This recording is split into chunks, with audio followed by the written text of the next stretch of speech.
Nah, kemudian level admin di dalam IRKM. Jadi IRKM ini terdiri dari beberapa level, mulai dari level admin pusat, kemudian ada level admin provinsi, yaitu di Kanwil, kemudian ada level kabupaten kota, selanjutnya ada di level madrasah yang terdiri dari dua, yaitu kepala madrasah dan tim madrasah.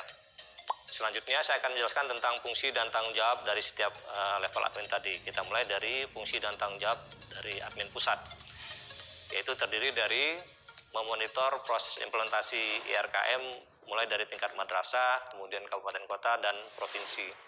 Kemudian memberikan dukungan jika terjadi kendala terhadap aplikasi IRKM, atau dalam hal ini admin pusat berperan sebagai helpdesk-nya IRKM.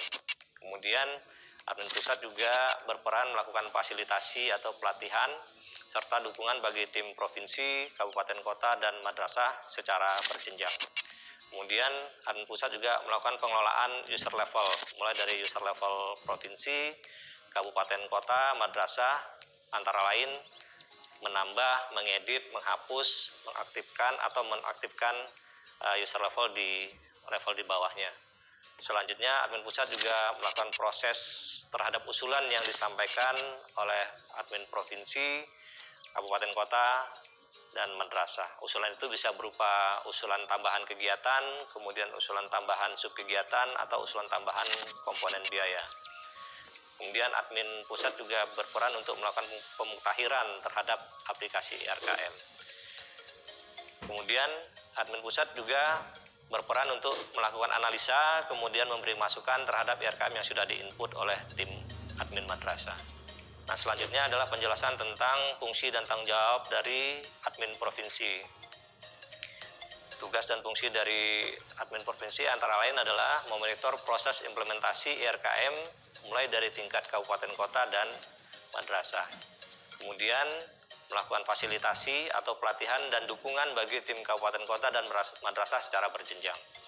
Selanjutnya adalah melakukan analisa dan memberikan masukan terhadap IRKM yang sudah diinput oleh tim madrasah. Kemudian salah satu fungsi yang cukup penting juga adalah menentukan jadwal input IRKM. Selanjutnya adalah penjelasan tentang fungsi dan tanggung jawab dari admin kabupaten kota. Antara lain adalah memonitor proses implementasi IRKM tingkat madrasah, kemudian melakukan fasilitasi atau pelatihan dan dukungan bagi tim madrasah, kemudian melakukan analisa dan memberikan masukan terhadap IRKM yang sudah diinput oleh tim madrasah, kemudian mendistribusikan nomor register bagi tim admin madrasah.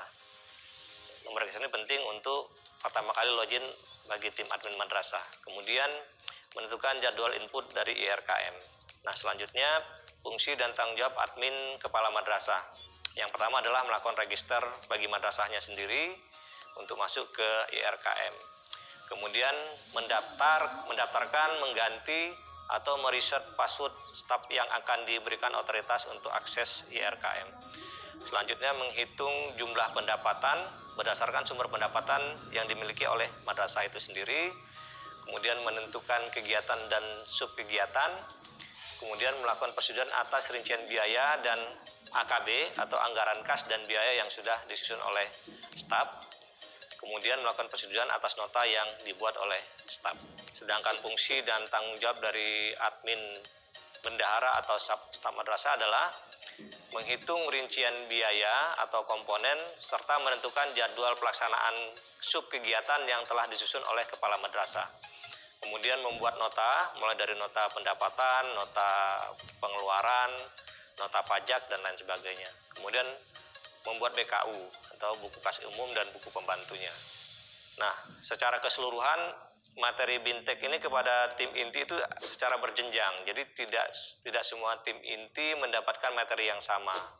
Materi yang paling banyak itu diberikan kepada tim inti nasional, yaitu diberikan untuk tim inti nasional, diberikan materi BINTEK untuk tim inti nasional itu sendiri, kemudian juga diberikan materi BINTEK untuk tim inti provinsi, kemudian juga diberikan materi BINTEK untuk tim inti kabupaten, kota, kemudian diberikan materi BINTEK untuk tim inti madrasah. Kenapa tim inti nasional itu perlu mendapatkan materi secara keseluruhan? Karena nanti tim inti nasional ini yang akan memberikan pelatihan secara berjenjang kepada tim inti provinsi, kemudian tim inti provinsi memberikan secara berjenjang kepada tim inti kabupaten kota, kemudian tim inti kabupaten kota memberikan pelatihan kepada tim inti madrasah.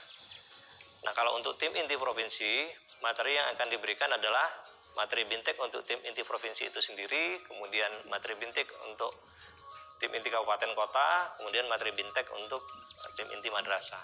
Sedangkan untuk tim inti kabupaten kota, materi bintek yang akan kita sampaikan adalah materi bintek untuk tim inti kabupaten kota itu sendiri, kemudian materi bintek untuk tim inti madrasah. Nah, sedangkan untuk tim inti madrasah, dia akan mendapat satu materi saja, yaitu materi bintek tim inti madrasah. Demikian penjelasan pendahuluan tentang apa itu RKM, mulai dari pengertian sampai level jenjang adminnya sampai materi bintek yang akan disampaikan.